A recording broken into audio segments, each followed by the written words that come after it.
Welcome to the B2B Breakthrough Podcast. I'm your host, Sierra Cristo. How do you make sure that you have as successful a second round, and you're not falling into some kind of sophomore slump with your Kickstarter journey? What are some of those skills and learnings that they're bringing into round two? You're definitely going to learn something from your first rodeo on Kickstarter.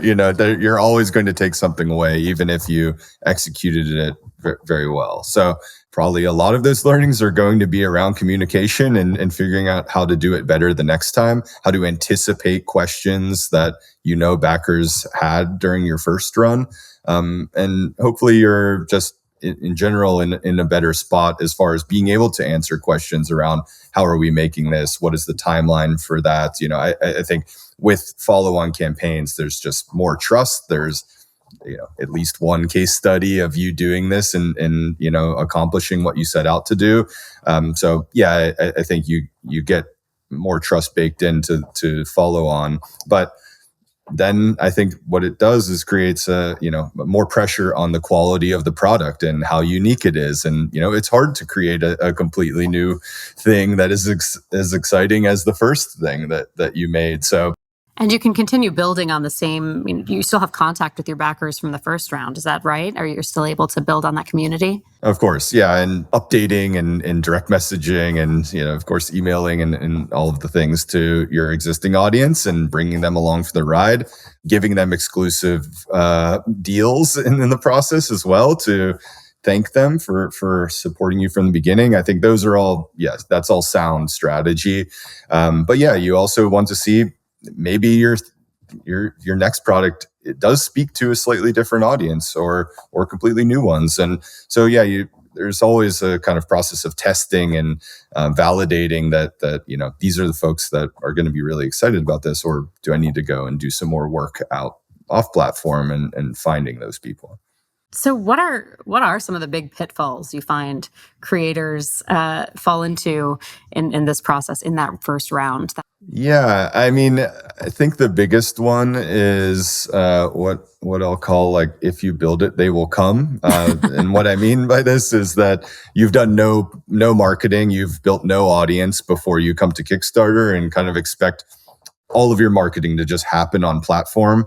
Certainly we have, millions of people in our backer community, but they may not see your project because there's no kind of momentum for it. There are thousands of projects live on Kickstarter at any one time.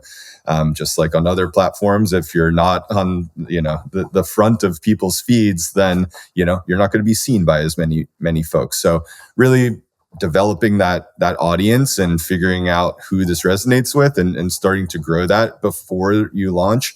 There's no secret that, campaigns that are raising 6-7 figures on Kickstarter, they're doing a lot of this before they launch. Also, equally as important is figuring out what the story is you're telling, what the content is, and testing that with the audience.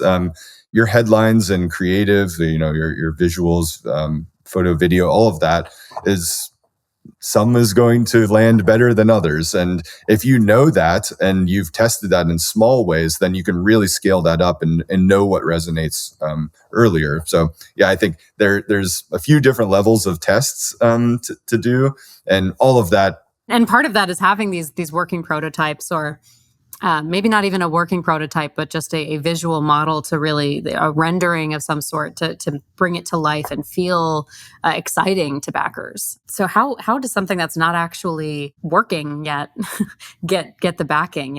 How do you really convince them that you have a plan in place and this is going to function by the time you get your hands on it? So a lot to unpack here.